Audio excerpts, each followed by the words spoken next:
அருட்பெருஞ்சோதி அருட்பெருஞ்சோதி தனிப்பெரும் கருணை அருட்பெருஞ்சோதி. எல்லா உயிர்களும் இன்புற்று வாழ்க, வள்ளல் மலரடி வாழ்க வாழ்க, கொல்லா விரதம் குவளை எல்லாம் ஓங்குக, நல்லோர் நினைத்த நலம்பெறுக, நன்றி நினைத்த எல்லோரும் வாழ்க இசைந்து. உலக மக்களே, அறிவான் அன்பர்களே, ஆண்மனைய ஒருமைப்பாடுடைய அன்பர்களே, அருட்பெருஞ்சோதி ஆண்டவனுடைய திருவிளையாடல்களை நாம் ஏற்கனவே பார்த்து கொண்டிருக்கிறோம். வல்லப்பமானவர்கள் இந்த பூலோகத்திற்கு ஒரு தாயின் வழியாக வருவிக்க உற்று தன் தந்தையிடமிருந்து சுத்த சன்மார்க்கத்தை பெற்று, அருட்பெருஞ்சோதி ஆண்டவரிடமிருந்து சுத்த சன்மார்க்கத்தை பெற்று, உலக மக்களை எல்லாம் சுத்த சன்மார்க்கத்தில் இணைத்து உலக மக்களெல்லாம் இன்புற்று வாழ வேண்டும் என்பதற்காகவே ஒரு தாயின் வழியாக அருட்பெருஞ்சோதி ஆண்டவரால் வருவிக்க உற்றவர் என்பதை நாம் தெளிவாக பார்த்து கொண்டிருந்தோம். வல்லப்பமானவர்கள் இந்த 51 ஆண்டுகள் காலத்தை, அதாவது வல்லப்பமானவர்கள் 1823ஆம் ஆண்டு வருவிக்க உற்று 1874 ஆண்டுகள் வரை இறைவனுடைய திருவிளையாடல்கள் நடந்து கொண்டிருக்கிறது. இந்த 51 ஆண்டுகளை 8 ஆண்டுகளாக பிரித்து தனது மகனுக்கு அருளை கொடுத்து கொண்டிருக்கிறார் என்பதை நாம் ஏற்கனவே திருவுட்பா பாடல்களின் மூலமாக பார்த்து கொண்டிருக்கிறோம். இப்போ வல்லப்பமானவர்கள் 6வது வெட்டியில் இருக்கும்போது, அதாவது வருவிக்க உற்று 48 ஆண்டுகள் ஆகும்போது, தர்மசாலையிலே நமது பிள்ளை பெருமானவர்கள் தோன்றும் துணையாக இருந்த காலத்தில் எப்படியெல்லாம் இறைவனுடைய அருள் கிடைத்தது என்பதையும் தெளிவாக பார்த்தோம். தர்மசாலையிலே இருக்கும்போது தான் ஜீவகாருண்ய ஒழுக்கம் உருவானது என்பதை நாம் பார்த்து விட்டோம். இப்போ தர்மசாலையில் இருக்கும்போது சுத்த சன்மார்க்கத்தினுடைய நிலைகள் என்ன, சுத்த சன்மார்க்கத்தின் நெறிகள் என்ன என்பதை உலக மக்களுக்கு எப்படி தெரிவிக்கிறார் என்பதை தான் பார்க்க போகிறோம். சுத்த சன்மார்க்கத்தின் நிலை என்ன, சுத்த சன்மார்க்கத்தின் நெறிகள் என்ன என்பதை பார்க்க போகிறோம். நிறைய நெறிகள் உண்டு, ஒவ்வொன்றாக நாம் பார்க்க போகிறோம். இன்றைய சுத்த சன்மார்க்கத்துடைய நெறிகளாகிய இறைவன் ஒருவனே என்ற நிலையும், அந்த இறைவன் ஜோதி வடிவில் இருக்கின்றார், அந்த கடவுள் அருட்பெருஞ்சோதி ஆண்டவர் என்பதையும், அந்த அருட்பெருஞ்சோதி ஆண்டவர் எப்படி அனாதையில்லா தோன்றினார் என்பதையும், அருட்பெருஞ்சோதி ஆண்டவர் இயற்கை உண்மை விளக்க கடவுளாகிய அருட்பெருஞ்சோதி ஆண்டவர் சாதி மதமும் சமயமும் கடந்தவர் என்பதை மட்டும்தான் இன்று நாம் பார்க்க போகிறோம். அதை திருவுட்பாவில் கூறப்பட்ட பாடல்களின் மூலமாக, கதை அல்ல, கற்பனை அல்ல, பாடலின் மூலமாக தெளிவாக நாம் இன்றைய பதிவில் பார்க்க போகிறோம். அதற்கு முன் ஒரு சிறிய விளக்கம் தர வேண்டிய கடமை இருக்கிறது. ஏன் இந்த சுத்த சன்மார்க்கம் தோன்றியது என்பதற்கான ஒரு விளக்கத்தையும் தர வேண்டும். காரணம், இந்த பிரபஞ்சம் தோன்றிய காலத்திலிருந்தே தோன்றிய 4 யுகங்களிலுமே, கிரேத யுகம், திரேத யுகம், துபார யுகம், கலியுகம், 4 யுகங்களிலுமே சமயங்களும் மதங்களும் மார்க்கங்களும் தோன்றி முடிவடைந்து விட்டன. ஒவ்வொரு யுகத்திற்கும் ஆயுள் காலம் உண்டு. அதே போன்று அந்த யுகத்தில் தோன்றிய சமயங்களும் மதங்களும் முடிவடைந்து விடும். இந்த நிலையில் இருக்கும்போது சுத்த சன்மார்க்க காலம் தொடங்குகிறது. 1874ஆம் ஆண்டு சுத்த சன்மார்க்க காலம் தொடங்குகிறது. 1900 ஆண்டுகளிலே கலியுகம் முடிந்து விடுகிறது. அப்போ அதன் பிறகு இந்த யுகத்திலே, இப்போ சதுர்யுகத்திலே இருந்து கொண்டிருக்கிறோம். இந்த சதுர்யுகத்திலே வாழ்கின்ற மக்களுக்கு ஒரு ஆன்மீகம் மார்க்க வேண்டும் என்பதற்காக அருட்பெருஞ்சோதி ஆண்டவர் சுத்த சன்மார்க்கத்தை நிறுவி அதை உலக மக்களிடம் தெரிவித்து உலக மக்களை எல்லாம் சுத்த சன்மார்க்கத்தில் சேர்த்து உலக மக்களால் இன்புற்று வாழ வேண்டும் என்பதற்காகத்தான் தனது அருளால் பெற்றெடுத்த ஒரு ஆண்மகனை செல்வப்பிள்ளை என்று பெயரிட்டு வளர்த்து கொண்டு 51 ஆண்டுகள், சதாசிவத்தினுடைய ஆயுள் காலம் 51 ஆண்டுகள் இருக்கும் நிலுவையில் தனது மகனை ஒரு தாயின் வழியாக வருவிக்க செய்து 51 ஆண்டுகள் இந்த உலக மக்களிடையே உலாவ விட்டு இறுதியாக தன் மகனுடன் இரண்டென கலந்து கொள்ளுகிறார், அருட்பெருஞ்சோதி ஆண்டவர் ஆகிறார்கள். அப்போ சுத்த சன்மார்க்கத்தின் நிலை என்ன? இன்று 2 நெறிகளை தான் பார்க்க போகிறோம். சுத்த சன்மார்க்கத்தின் நெறி, தலையாய நெறி, முதல் நெறி, கடவுள் ஒருவர், அவர் ஜோதி வடிவில் இருக்கிறார், அவர்தான் அருட்பெருஞ்சோதி ஆண்டவர், ஆதியும் அந்தமெல்லாம் தோன்றிய இறைவன். எப்படிப்பட்ட இறைவன்? சாதிகளையும் மதங்களையும் மார்க்கங்களையும் சமயங்களையும் கடந்தவர். இந்த 2 நெறிகளை தான் இன்றைய பதிவில் நாம் பார்க்க போகிறோம். நல்லா கவனிங்க. கடவுள் ஒருவர், அவர் ஜோதி வடிவில் இருக்கிறார், அவர் அருட்பெருஞ்சோதி ஆண்டவர், ஆதியும் அந்தமில்லா தோன்றிய இறைவன். இதை பாடலின் மூலமாக நமக்கு தெளிவாக அருளியிருக்கிறார்கள். ஏதோ போன போக்கில் பேசிட்டு போயிடக்கூடாது, முடியாது. போன போக்கில் பேசணும், ஏதோ பேசணும்னு பேசணும் அப்படின்லாம் பேச முடியாது. சுத்த சன்மார்க்கத்தை உலக மக்களுக்கு தெரியப்படுத்த வேண்டும். எல்லா மார்க்கங்களையும், எல்லா சமயங்களையும், எல்லா மதங்களையும் எல்லா மக்களிடம் கூறினார்கள். சைவ சமயம், வைஷ்ணவம், கௌவாரம், சௌரம், காணாபத்தியம், சாகதம் போன்ற சமயங்களை கூறினார்கள். மார்க்கங்களை கூறினார்கள். கலங்க மார்க்கம், திராவக மார்க்கம், நவநீத மார்க்கம், பஸ்ம மார்க்கம், இதெல்லாம் 4 யுகங்களில் முடிஞ்சிருச்சு. அதன் பிறகு தோன்றிய தசா மார்க்கம், சர்புத்திர மார்க்கம், சக மார்க்கம், சமய சன்மார்க்கம், இப்படி மார்க்கங்களும் தோன்றின, மதங்களும் தோன்றின. கிறிஸ்தவம், இஸ்லாமியம், பௌத்தம், இப்படி நிறைய மதங்கள், சமணம் போன்ற மதங்கள்லாம் தோன்றின. இதெல்லாம் முடிவடைந்த நிலையில் சுத்த சன்மார்க்கம் என்றால் என்ன என்று உலக மக்களுக்கு தெரிவிக்க வேண்டும். அருட்பெருஞ்சோதி ஆண்டவரால் தன் மகனுக்கு அருளி, அவருடைய மகன் வள்ளற்பெருமானவர்கள் நமக்கு அருளியதை உலக மக்களுக்கு தெரிவிக்க வேண்டும் என்பதுதான் திருவருட்பாவில் இருக்கின்ற பாடல் மூலமாக பார்த்து கொண்டிருக்கிறோம். அந்த விளக்கத்தையும் அருளையும் எனது தந்தை வள்ளற்பெருமானவர்களால் பெறப்பட்டு இந்த வள்ளலார் ஊழியான அந்த விளக்கங்களை உங்களுக்கு கூறிக்கொண்டிருக்கிறேன். அப்போ இறைவன் ஒரே இறைவன் என்ற நிலை வரும்போது அந்த இறைவன் எப்படி தோன்றியவன்? ஆதியும் அந்தமில்லா தோன்றிய இறைவன், சுயமாக தோன்றிய இறைவன். அந்த இறைவனுக்கு சாதி இல்லை, மதம் இல்லை, மார்க்கங்கள் இல்லை. அதை திருவருட்பாவிலே அருட்பெருஞ்சோதி அகவலியிலே நமக்கு தெளிவாக அருளியிருக்கிறார்கள். சாதியும் மதமும் சமயமும் காணா ஆதி அநாதையாம் அருட்பெருஞ்சோதி. சாதியும் மதமும் சமயமும் பொய்யென ஆதியில் உணர்த்திய அருட்பெருஞ்சோதி. ஆக இறைவன் சாதிகளையும் மதங்களையும் மார்க்கங்களையும் கடந்தவன் என்ற நிலையை தெளிவாக நம்ம அருளியிருக்கிறார்கள். அந்த இறைவன் யார்? சுத்த சன்மார்க்கத்தின் தலைவன், சைவ சமயத்தின் தலைவன் ஈஸ்வரன், சிவபெருமான், ருத்திரன், நடராஜன், சொக்கநாதன், இப்படி பல பெயர்கள் உண்டு. இவர்களெல்லாம் சைவ சமயத்தினுடைய தலைவர்கள். அருட்பெருஞ்சாண்டவர் இயற்கையாகவே சுயமாக தோன்றிய இறைவன். அவர்களால் இவர்களெல்லாம் அருளை பெற்றவர்கள் என்பதை திருவருட்பாவிலிருந்து பாடல்களின் மூலமாக விளக்கங்களை நாம் ஏற்கனவே பார்த்துவிட்டோம். பிரம்மன், திருமால், ருத்திரன், மகேஸ்வரன், சதாசிவம் போன்ற பதத்தலைவர்களை படைத்து அவங்களுக்கான உலகங்களை கொடுத்து செயலாற்ற சொன்னவர் அருட்பெருஞ்சாண்டவர் என்ற நிலையை நாம் பார்த்துவிட்டோம். இப்போ சாதியும் சாதம் மயமும் கடந்த இறைவன் அருட்பெருஞ்சாண்டவர் என்று பார்த்துவிட்டோம். இதை அருட்பா பாடல்களிலே எப்படி கூறியிருக்கிறார்? மக்களுக்கு விளக்கி சொல்ல வேண்டும். அது தலையாய கடமை. மற்றவங்க மாதிரி புராணங்களை காவியங்களை போகிற போக்கில் பேசிட்டு போயிட முடியாது. பாருங்க, 73வது பதிகம் சிவானந்த பற்று என்ற பதிகத்திலே 6வது பாடல். என்னென்றால் சுத்த சன்மார்க்கத்தின் நெறியை சொல்லும்போது அந்த இறைவன் எப்படிப்பட்டவன் என்ற நிலையை உலக மக்களுக்கு தெரியப்படுத்த வேண்டும். ஆதியும் அந்தமும் இல்லா தனி சுடராகி சொல்லிட்டாரா? ஆதியும் அந்தமில்லா தோன்றிய இறைவன் தனி சுடராகி, தனி சுடர் என்பது அருட்பெருஞ்சோதியாகி, அருட்பெருஞ்சோதியாகி இன்ப நீதியும் நீர்மையும் ஓங்க. இன்ப நீதியும் என்பது பேரின்பமான நிலை, பேரின்பமான நிலை, அதான் ஒருமை நிலை என்று கூறுவார். ஒருமை நிலையில் இருக்கின்றவனும் நீர்மை என்பது சத்திய நிலை, இயற்கை உண்மை விளக்கத்தின் அடிப்படையில் இருக்கின்ற இறைவன். அப்படி விளங்கிக் கொண்டிருக்கின்ற இறைவன் பொதுவில் நிறுத்தமிடும். பொதுவில் என்பது திருச்சிற்றம்பலத்திலே இருக்கின்ற 16வது நிலையில் இருக்கின்ற கடவுள் நிலை அறிந்து அம்மையமாகக்கூடிய நிலையில் இருக்கின்ற அருட்பெருஞ்சோதி ஆண்டவர் நிறுத்தமிடும்.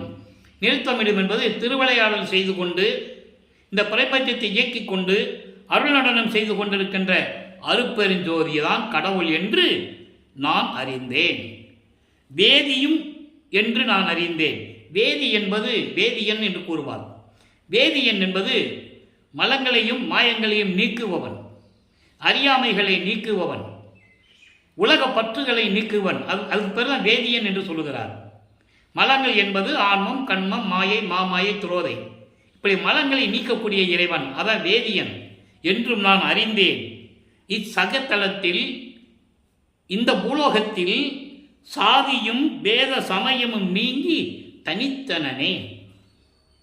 அருட்பெருஞ்சாண்டவர் தன் மகனுக்கு சமயங்களிலும் மதங்களிலும் மார்க்கங்களிலும் 32 ஆண்டுகள் இருக்க செய்து இந்த நிலைகளால் நம்ம ஏற்கனவே திருவிளையாடலில் பார்த்துட்டோம். அதன் பேர் சுத்த சன்மார்க்கத்தை கொடுக்கும்போது இந்த சாதிகளையும் மதங்களையும் மார்க்கங்களையும் நீக்கி தனித்தனனே. தனித்தனனே என்பது கடவுள் நிலையில் இருந்து கொண்டிருக்கிறேன். கடவுள் நிலை என்று அம்மையமாகக்கூடிய நிலை 16வது நிலை ஞானத்தில் ஞானம். சரிய கிரிய யோகம் என்ற 12 நிலைகளும் சமயங்களையும் மதங்களையும் மார்க்கங்களையும் சார்ந்தது. 13வது நிலை திரையோதச நிலை. அங்கிருந்து தான் மரணமில்லா பெருவாழ்வு தொடங்குகிறது. அதனால தான் நீங்கள் சுத்த சன்மார்க்கத்துக்கு வாங்க, உங்களுக்கு மரணமில்லா பெருவாழ்வு காத்து கொண்டிருக்கிறது என்று கூறுகிறார் பிள்ளை பெருமானவர்கள்.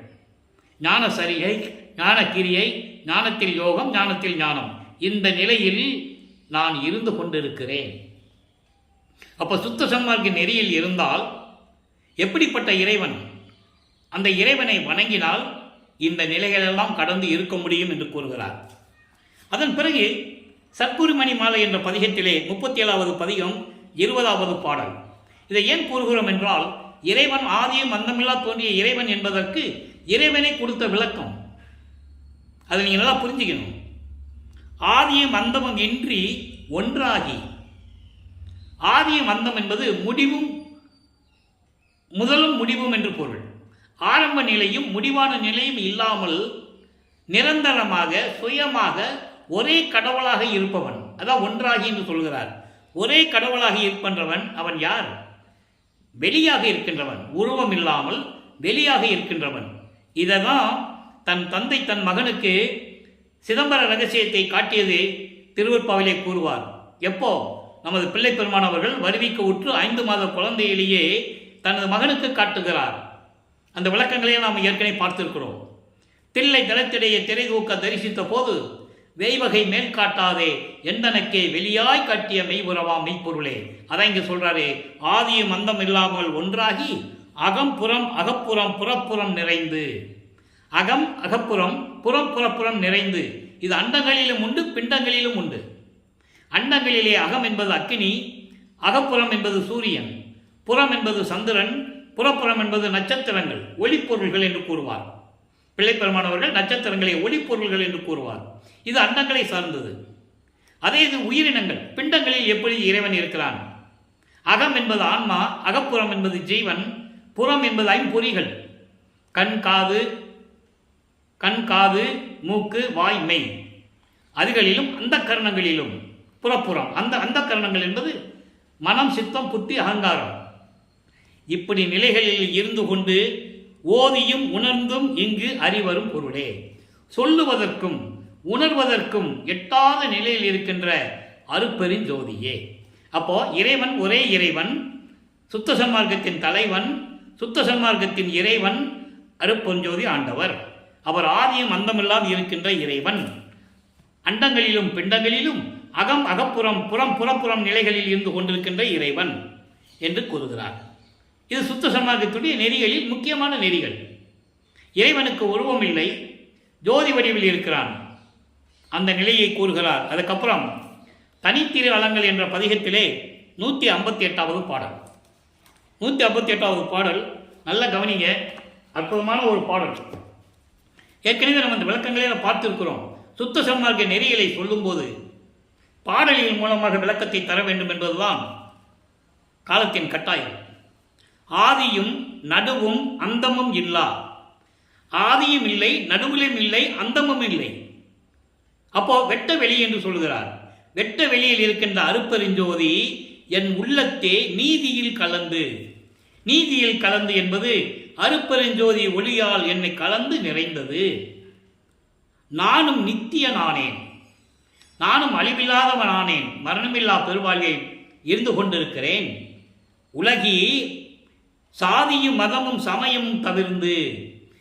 அதனால தான் இந்த பாடலுடைய விளக்கத்தை கூற வேண்டியிருக்கிறது. என சுத்த சன்மார்க்க நெறிகளிலே அதுவும் ஒன்று. சுத்த சன்மார்க்க நெறிகளில் இருக்கும்போது சாதி சமய மதங்கள் எல்லாம் இல்லை, மார்க்கங்களும் இல்லை. அந்த நிலையில் இருக்கும்போது சாதி மதமும் சமயமும் தவிர்ந்து சத்திய சுத்த சன்மார்க்க வீதியில் உமைதான் நிறுவுவல் உண்மை. பிள்ளைப்பெருமானவர்கள் உலக மக்களை பார்த்து கூறுகிறார், உலக மக்களே, சுத்த சன்மார்க்க நெறி என்பது சாதிகளையும் மதங்களையும் மார்க்கங்களையும் கடந்தது. அப்படிப்பட்ட சுத்த சன்மார்க்கத்தில் உலக மக்களே உங்களையெல்லாம் சேர்த்து நிறுவுவல் என்று கூறுகிறார். உங்களையெல்லாம் சேர்த்து அந்த நெறியில் சேர்த்து நீங்களாம் இன்புற்று வாழ வேண்டும் என்பதற்காக சத்தியமாக சொல்லுகிறேன், உண்மை விளம்பினேன் என்று கூறுகிறார். சத்தியமாக சொல்லுகிறேன், வம்பினோ விரைந்து. வாருங்கள், சுத்த சன்மார்க்கத்துக்குள் வாருங்கள், விரைந்து வாருங்கள், உடனே வாருங்கள் என்று கூப்பிடுகிறார்.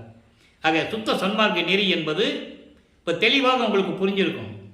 மற்ற நெறிகளை விட முழுமையாக வேறுபட்டது.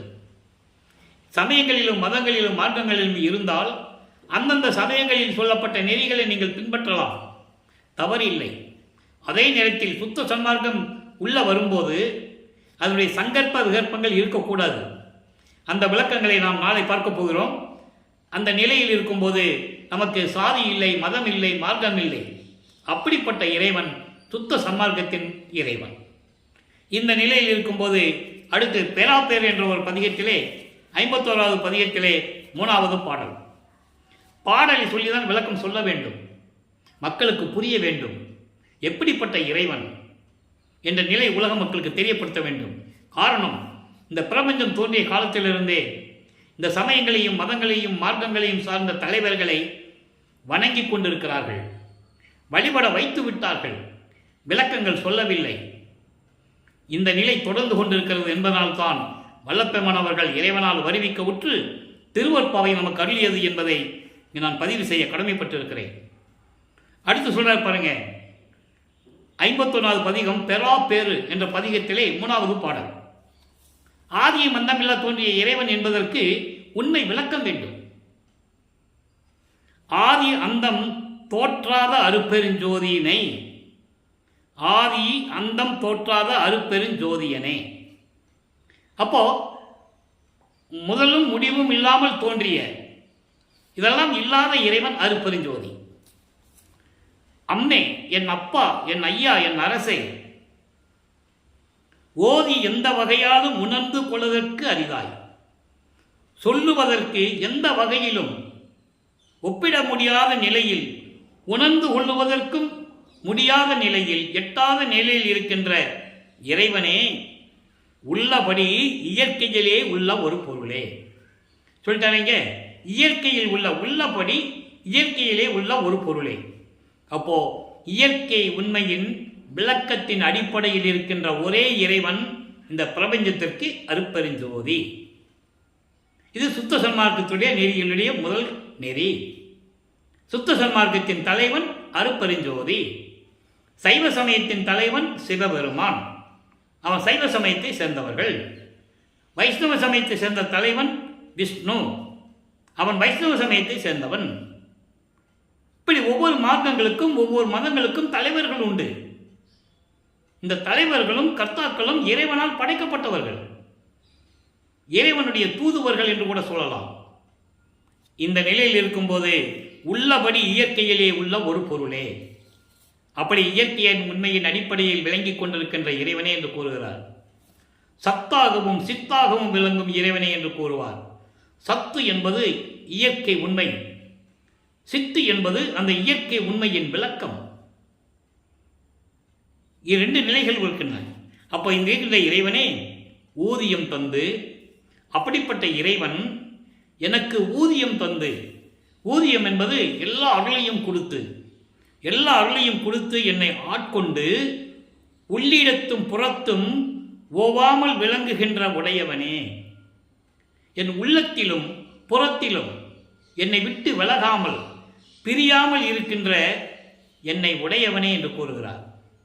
இந்த ஒரு வரிக்கு அகவலிலே ஒரு பாடல் நான் எடுத்து சொல்ல கடமைப்பட்டிருக்கிறேன். எம்மையினும் என்னை விட்டு இறையும் பிரியாது அம்மையும் அப்பனுமாம் அருப்பெருஞ்சோதி. அதைதான் இங்கே சொல்லுகிறார். ஊதியம் தந்து என்னை ஆட்கொண்டு உள்ளிடத்தும் புறத்தும் ஓவாமல், ஓவாமல் என்பது பிரியாமல், தொடர்ந்து, அதாவது பிரியாமல் தொடர்ந்து என்னோட இருக்கின்றவன்.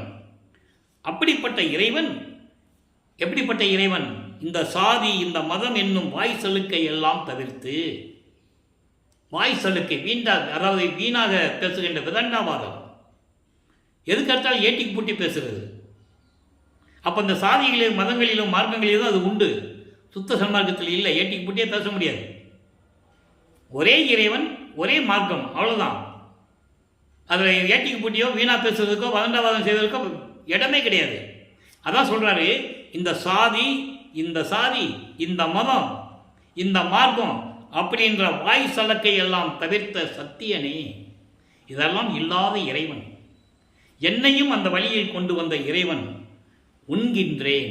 உண்கின்றேன் என்பது உணர்கின்றேன், நினைக்கின்றேன், எண்ணுகின்றேன், நினைத்து பார்க்கின்றேன். எப்படி வேணால் நீங்கள் சொல்லலாம். அதுக்கு தான் உண்ணுதல் என்று சொல்லுவார் சில இடங்களிலே. உண்ணுகின்றேன் சத்திய தெல்லமுதே. யார் நினைக்கிறாராம்? சத்திய தெல்லமுது. சத்திய தெல்லமுது என்பது சுத்த சன்மார்க்கத்தின் சத்திய நெறியில் இருக்கின்ற தெல்லமுது என்பது சுத்த சன்மார்க்கத்தின் தலைவன். அப்படிப்பட்ட தலைவனை என் உள்ளத்தில் நினைத்து கொண்டிருக்கிறேன். எப்படிப்பட்ட இறைவன்? ஆதியும் அந்தமில்லா இறைவன். சாதிகளும் மதங்களையும் மார்க்கங்களையும் சாராத இறைவன். அடுத்து உய்வகை கூறல் என்ற பதிகத்திலே 101வது பதிகம் 3வது பாடல். இதெல்லாம் சொல்லிதான் ஆகணும். இந்த நிலைகள்லாம் உங்களுக்கு புரியணும்.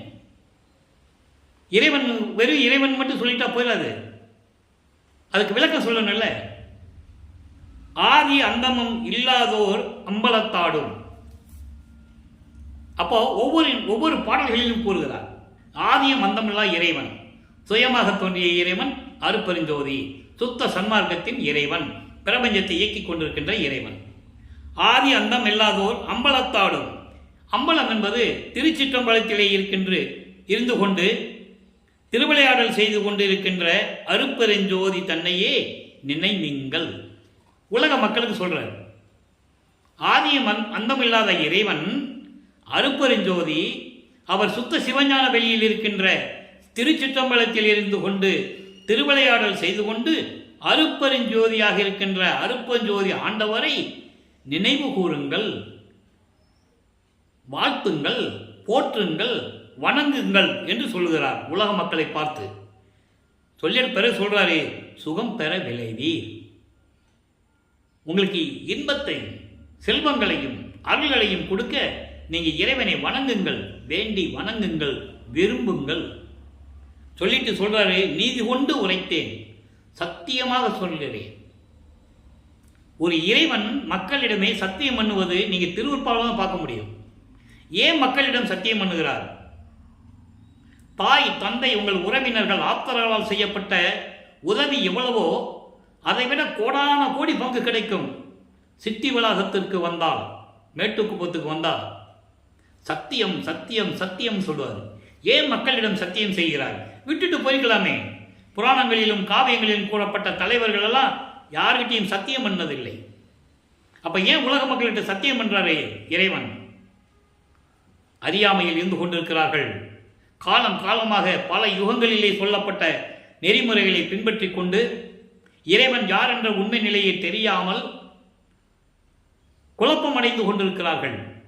அந்த அறியாமையை போக்க வேண்டும் என்றால் நாம் மனிதர்களிடம் சத்தியம் செய்வதில் தவறில்லை என்று சொல்லுவார். ஒரு பாடலிலே சொல்லுவார், என் மக்களிடம் சத்தியம் செய்வது எனக்கு என்ன தயக்கம், என் உறவுகள் என்று கூறுவார். அதை இங்க சொல்றாரு, நீதி கொண்டு உரைத்தேன், சத்தியமாக சொல்லுகிறேன், இது நீதியில் மேல் ஏறும் வீதி. வீதி என்றால் நெறி. மேல் ஏறும் வீதி என்பது இறைவனுடைய திருவருளை பெறுவதற்கும் நீங்கள் மேல்நிலையை அடைவதற்கும் செல்லக்கூடிய ஒரே நெறி சுத்த சன்மார்க்க நெறி. மற்றவை எல்லாம் கீழே சொல்வாரு, மற்றவை வீதிகள் கீழ் செல்லும் வீதி. மற்றைய வீதிகள் என்பது சமயங்கள், மதங்கள், மார்க்கங்களில் சொல்லப்பட்ட நெறிகள் எல்லாம் கீழ்நிலைக்கு செல்லக்கூடிய நிலைகள். சிறு தெய்வங்களை வழிபடுவது, ஆடு மாடு கோழிகள் உயிர் பலிகள் செய்வது, இதெல்லாம் துன்மார்க்க நெறிகள் என்று கூறுவார். அது கீழ் வீதி செல்லும் நெறி. ஆக சுத்த சன்மார்க்கத்தில் இருந்தால் இறைவனுடைய அருளை பெறலாம். சுத்த சன்மார்க்கம் என்பது தனி மார்க்கம். எல்லா மார்க்கங்களும் சமயங்களும் மதங்களும் முடிவடைந்த நிலையில் சுத்த சன்மார்க்கம் உலக மக்களுக்காக கொண்டு வருகிறார். அதை நீங்க புரிஞ்சுக்கணும். அப்போ இந்த யுகங்களிலும் தோன்றிய மார்க்கங்கள், மதங்கள் எல்லாமே முடிவடைந்த நிலையில் வந்துவிட்டது. அப்போ மக்கள் எல்லாம் சுத்த சன்மார்க்கத்தில் இணைய வேண்டும் என்பதுதான் இறைவனுடைய எண்ணம். எனவே அன்பர்களே, சுத்த சன்மார்க்கத்தில் இணைந்து இறைவனை அருளை பெற வேண்டும். சுத்த சன்மார்க்க நெறி என்பது ஒரு தனி நெறி. கொலையும் கொலையும் தவிர்த்திருக்க வேண்டும். உயிர்களை கொலை செய்வதை நிறுத்த வேண்டும். சாதியும் மதங்களும் இல்லாத ஒரு மார்க்கம், எல்லாரையும் சமமாக நினைக்கக்கூடிய ஒரு மார்க்கம், இறைவனுடைய அருளை நேரடியாக பெறக்கூடிய மார்க்கம். ஆக சுத்த சன்மார்க்க நெறிகளிலே தலையாய நெறியாகிய இறைவன் ஒருவன் என்ற நிலையையும், அந்த இறைவன் ஜோதி வடிவில் இருக்கிறார் என்ற நிலையையும், அந்த இறைவன் அருட்பெருஞ்சோதி ஆண்டவர் என்ற நிலையையும் நாம் ஏற்கனவே தெளிவாக பார்த்துவிட்டோம். அப்போ உலக மக்களெல்லாம் சுத்த சன்மார்க்கத்தில் இணைய வேண்டும் என்பதற்காகவே தனது மகனை ஒரு தாயின் வழியாக இந்த பூலோகிற்கு வருவிக்க செய்தார் என்ற நிலையையும் தெளிவாக நாம் பார்த்திருக்கிறோம். இந்த நிலையில் நீங்கள் கொலையும் புலையும் தவிர்த்து சைவ நெறியில் இருந்து கொண்டு ஆதியும் அந்தமில்லா தோன்றிய இறைவன், சுயமாக தோன்றிய இறைவன், சாதிகளையும் மதங்களையும் மார்க்கங்களையும் கடந்த இறைவன், அந்த இறைவனை வணங்கி இறைவனுடைய அருளை பெற்றுக்கொண்டு இந்த வையகத்திலே நீங்கள் வாழ்வாங்கு வாழ வேண்டும், நோயற்ற வாழ்வில் வாழ வேண்டும். சமயங்களிலும் மதங்களிலும் மார்க்கங்களில் கூறப்பட்ட நெறிகள் அப்படியல்ல. நீங்கள் புராணங்களிலும் காவியங்களிலும் பார்த்திருப்பீர்கள். இறைவனுடைய அருளை பெறுவதற்காக சைவ சமயத்தின் தலைவனாகிய சிவபெருமானை தவம் இருப்பதும், வைஷ்ணவ சமயத்தின் தலைவனாகிய திருமாலை நினைத்து தவம் இருப்பதும், அம்மை அதாவது சாகரம் சமயத்தை சேர்ந்த அம்மையை பற்றி தியானம் இருந்து தவம் இருந்து அருளை பெறுவதும், இதெல்லாம் ஏற்கனவே புராணங்களில் சித்தர்களும் முனிவர்களும் ரிஷிகளும் எப்படி அதை பெற்றுக்கொண்டார்கள் என்பதை நீங்கள் உணர்ந்திருப்பீர்கள். சுயநலத்திற்காகவும் தங்களுடைய இறைவனிலிருந்து எப்படியாவது அருளை பெற வேண்டும் என்ற நோக்கத்திலும் யாருமே வரம் பெற்ற சித்தர்கள் யாருமே உலக மக்களுக்காகவும் உயிரினங்களுக்காகவும் யாரும் வேண்டியதே இல்லை. தனக்காக தான் அருளை பெற வேண்டும், மற்றவர்களுக்கு பலசாலியாக இருக்க வேண்டும், யாராலையும் நாம் சாகக்கூடாது, நினைத்ததை சாதிக்க வேண்டும் என்ற நிலையில்தான் எல்லாமே தவம் இருந்தார்கள். அதை திருவருட்பாவிலே தெளிவாக நமக்கு அருளியிருக்கிறார்கள். கற்பங்கள் பல கோடி செல்ல எப்படியெல்லாம் இறைவனை வழிபட்டார்களாம். கற்பங்கள் பல கோடி செல்ல தீய கனலினடு ஊசி மேல் காலை ஊன்றி நிற்பவர்க்கு ஒளித்து மூனின்றி உறக்கமின்றி எலும்பு புலப்பட, அதாவது பொன்னான உடம்பு, இந்த பொன்னான உடம்பை உணவின்றி உறக்கமின்றி எலும்பு புலப்பட எலும்பு தெரிகிற மாதிரி தவம் இருந்து இறைவனை பார்க்கணும்னு நினைக்கிறாங்க. இறைவனை பார்க்க முடியல. அமரருக்கு ஒழித்து, தேவர்களுக்கு ஒழித்து, நீன் யோக முனிவருக்கு ஒழித்து இறைவனை பார்க்க முடியவில்லை. ஆனால் சுத்த சன்மார்க்கத்தில் அப்படி அல்ல. அருட்பெருஞ்சோதி தனிப்பெருங்கனை அருட்பெருஞ்சோதி என்ற மகாமந்திரத்தை சொன்ன போதும். சைவ நெறியில் இருக்க வேண்டும், அதுதான் முக்கியம். அசைவ உணவுகளை நாம் எடுத்துக்கொள்ளக்கூடாது. ஒரு உயிரை கொன்று அந்த நாரி போன உடம்பை, துர்நாற்றம் இருக்கிற உடம்பை, ஆடோ மாடோ கோழியோ மீனோ எது இருந்தாலும் சரி, அந்த உயிரை கொன்று ஒரு சில மணி நேரங்களை விட்டீங்கன்னா துர்நாற்றம் அடிக்கும். அந்த உடம்பை நம் உடம்பு பசிக்காக உணவாக எடுத்துக்கொள்ளக்கூடாது. அது இறைவனுடைய மரபுக்கு உகந்ததல்ல, சைவ நெறிக்கு உகந்ததல்ல, சுத்த சன்மார்க்க நெறிக்கு உகந்ததல்ல. அதை தான் வல்லப்பெருமான் வலியுறுத்தி கூறுகிறார். சைவ நெறியில் இருந்து கொண்டு நீங்கள் இறைவனை வணங்க வேண்டும்.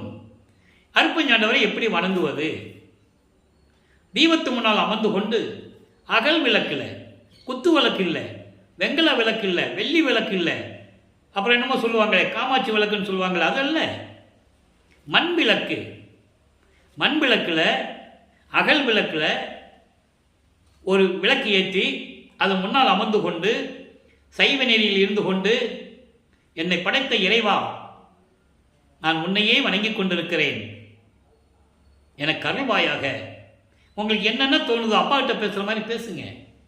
அதான் சொல்லுவார் ஞான சரியில்லை. அந்த விளக்கெல்லாம் நம்ம பின்னால் பார்க்க போகிறோம். நினைந்து உணர்ந்து நெகிழ்ந்து எப்படி இறைவனை நினைக்க சொல்ற பாருங்க. சமயங்களிலும் மதங்களிலும் மார்க்கங்களில் இருக்கின்ற தலைவர்கள் சிவபெருமான் நமச்சிவாயன் சொல்லுவாங்க, சிவபெருமான் சொல்லுவாங்க. அந்த சமயத்தின் அடையாளமாகிய திருநீர் பூசிக்குவாங்க. அந்த நிலைகளெல்லாம் நம்ம ஏற்கனவே விளக்கமாக பார்த்துருக்கிறோம். ஆனால் சுத்த சன்மார்க்கத்தின் நிலை என்ன? ஜோதி வடிவில் இருக்கின்ற இறைவன், அந்த இறைவன் முன்னால் அமர்ந்து கொண்டு அப்பா கிட்ட எப்படி பேசுவோம்? அந்த மாதிரி பேசணும். என்னப்பா, என்னை படைச்சையே, நான் இவ்வளோ கஷ்டப்படுறேனே, உன்னை தவிர நான் யார்கிட்ட போக போகிறேன்? நான் உன் பிள்ளை இல்லையா? எனக்கு செய்ய வேண்டாமா? என் கஷ்டத்தை நீக்க வேண்டாமான்னு சொல்லணும், கேட்கணும். அது எப்படி கேட்கணும்? நினைந்து நினைந்து உணர்ந்து உணர்ந்து. அவன்தான் இறைவன், சுத்த சன்மார்க்கத்தின் தலைவன், சுயமாக தோன்றிய இறைவன், ஆதியும் அந்தமெல்லா தோன்றிய இறைவன். அப்படிப்பட்ட இறைவனை நினைந்து நினைந்து மனம் உருகி உணர்ந்து உணர்ந்து நெகிழ்ந்து நெகிழ்ந்து அன்பு நிறைந்து நிறைந்து. அவ்வளோ அன்பு இருக்கணும் இறைவன் மேலே. இதை பொத்தாம்பக்கில் இப்படி இப்படி இப்படி இப்படி இப்படி இப்படி இப்படி சொல்லிட்டு போகிறதில்லை.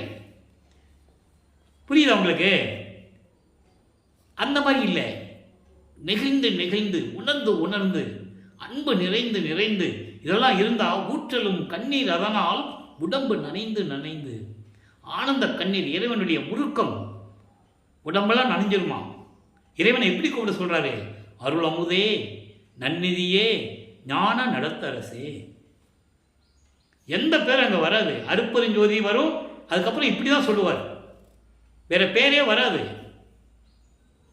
ஏன்னா இதான் சமயங்களுக்கும் மதங்களுக்கும் மார்க்கங்களுக்கும் உள்ள தலைவர்களுக்கும் சுத்த சன்மார்க்கத்தின் தலைவனாகிய அருப்பெருஞ்சோதி ஆண்டவருக்கும் இதான் வித்தியாசம்.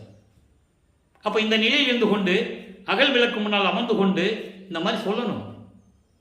அருளமுதே, நன்னிதியே, ஞான நடத்தரசே, என் உரிமை நாயகனே என்று வணைந்து வணைந்து ஏத்துதனாம் வம்பின். இப்படியெல்லாம் இறைவனை வணங்குவோம், வாருங்கள். உலக மக்கள் அழைக்கிறார் வல்லற்பெருமான். ஏன்னா அறியாமையில் இருக்கிறார்கள். உலக மக்களை வர சொல்லணும். அதான் சொல்றாரு, வாருங்கள் உலகீர் மரணமில்லா பெருவாழ்வில் வாழ்ந்திடலாம் கண்டீர். யாரும் சொன்னதில்லை. எந்த புராணங்களிலும் காவியங்களிலும் எந்த திருமுறைகளிலும் சரி, நீங்கள் எடுத்து பாருங்கள், உங்களை இறைவனை வணங்கினால் உங்களுக்கு மரணமில்லா பெருவாழ்வு உண்டு என்று எதையும் சொன்னதில்லை. திருவெற்பாவை தவிர அற்புதமான புனிதமான நூல் திருவெற்பா. உலகினுடைய பிரபஞ்சங்களையும் பிரபஞ்சத்தின் உண்மைகளையும் பிரபஞ்சத்தில் மறைக்கப்பட்ட உண்மைகளையும் எப்படி இந்த பிரபஞ்சம் இயங்கிக் கொண்டிருக்கிறது என்ற உண்மைகளையும் தெளிவாக கூறுவது திருவெற்பா. மனிதனால் இயற்றப்பட்டதல்ல, யாரோ சொல்லி யாரோ எழுதியதல்ல, இறைவனே அருளியது திருவெற்பா என்பதை நான் பதிவு செய்ய கடமைப்பட்டிருக்கிறேன். ஆக சுத்த சன்மார்க்கத்தின் நெறி என்ன? சுத்த சன்மார்க்கத்தினுடைய தலைவன் யார்? அருப்பெருஞ்சோதி ஆண்டவர். அவர்தான் ஒரே கடவுள் என்ற நிலையையும் நாம் தெளிவாக இன்றைய பதிவிலே நாம் பார்த்திருக்கிறோம். எனவே உலக மக்களையும் சுத்த சன்மார்க்கத்தில் வருக வருக என்று அழைக்கிறார். நம்மளையெல்லாம் படைத்து காத்து கொண்டிருக்கின்ற அருப்பெருஞ்சோதி ஆண்டவர் ஆகிய வல்லற்பெருமானவர்கள். அவர் அருப்பெருஞ்சோதி ஆண்டவர். அந்த உருக்கங்களையெல்லாம், அந்த உருக்கமான நிகழ்ச்சிகள், திருவிளையாடல்களையெல்லாம் நாம் இறைவனுடைய திருவிளையாடல் என்ற பதிவிலே பார்த்து கொண்டிருந்தோம். இனிமேல் சித்தி வளாகத்துக்கு போகும்போது மறுபடியும் திருவிளையாடல் தொடரும். இங்கே தர்மசாலையில் இருக்கும்போது சுத்த சன்மார்க்க நெறிகளும் ஜீவகாணி ஒழுக்கத்தையும் ஒழுக்க நெறிகளையும், அதாவது கர்ண ஒழுக்கம், அதாவது இந்திரிய ஒழுக்கம், கர்ண ஒழுக்கம், ஜீவ ஒழுக்கம், ஆன்ம ஒழுக்கம், அதை பற்றியும் பார்க்க போகிறோம். நாளைக்கு பதிவில் பார்க்க போகிறோம். இதெல்லாம் தர்மசாலையில் இருக்கும்போது உருவான நிகழ்ச்சிகள், உருவான நிகழ்வுகள். தந்தை மகனுக்கு விளக்குகிறார். மகன் அருப்பெருஞ்சாண்டவராகிய வல்லப்பெருமான் அவர்கள் நமக்கு தெளிவாக அருளியிருக்கிறார்கள். எனவே அன்பர்களே, இன்றைய விளக்கம் சுத்த சன்மார்க்க நெறி என்பதில் இரண்டு பகுதிகளை பார்த்திருக்கிறோம். சுத்த சன்மார்க்கத்தின் தலைவன் ஒரே இறைவன் அருப்பெருஞ்சோதி ஆண்டவர் என்ற நிலையையும், அந்த இறைவனுக்கு சாதி இல்லை, மதம் இல்லை, மார்க்கங்கள் இல்லை, சமயங்கள், மதங்கள், மார்க்கங்கள் எதுவுமே இல்லை என்ற நிலையையும், அந்த இறைவன் எப்படிப்பட்ட இறைவன் என்ற நிலையையும் நாம் தெளிவாக பார்த்திருக்கிறோம். எனவே உலக மக்களே, நீங்கள்லாம் சுத்த சன்மார்க்கத்தில் இணங்கி சேர்ந்து அருப்பெருஞ்சோதி அருப்பெருஞ்சோதி தனிப்பெருங்கனை அற்புதி என்ற மகாமந்திரத்தை உச்சரித்து கொலையும் குலையும் தவிர்த்து உயிர்களை கொலை செய்வது, மாமிச உணவுகளை எடுத்துக்கொள்வது, இந்த நிலைகளெல்லாம் மாறி சைவ நெறியில் இருந்து கொண்டு அகல் விளக்கு முன்னால், தீபத்து முன்னால் அமர்ந்து கொண்டு இறைவனை வணங்கி அருப்பெருஞ்சோதி அருப்பெருஞ்சோதி தனிப்பெருங்கனை அருப்பெருஞ்சோதி என்ற மகாமந்திரத்தை மனமாற மகிழ்வோடு இறைவனை நினைந்து நினைந்து சொல்லி இறைவனுடைய அருளையெல்லாம் பெற்றுக்கொண்டு செல்வங்களையெல்லாம் பெற்றுக்கொண்டு இந்த வையகத்தில் நீங்கள் வாழ்வாங்கு வாழ வேண்டும், நோயற்ற வாழ்வில் நீங்கள் வாழ வேண்டும் என்று இறைவனுடைய தயவாலையும் கருணையாலையும் வாழ்த்தி இந்த வள்ளலார் ஊழியன் விடைபெறுகிறேன். மீண்டும் நாளை சந்திப்போம். நன்றி, வணக்கம். அருப்பெருஞ்சோதி அருப்பெருஞ்சோதி தனிப்பெருங்கருணை அருப்பெருஞ்சோதி. தினமும் பதிவை பார்த்து மகிழ்ந்து கண்டுகளித்து இறைவனுடைய அருளை பெற்றுக்கொள்ளுங்கள்.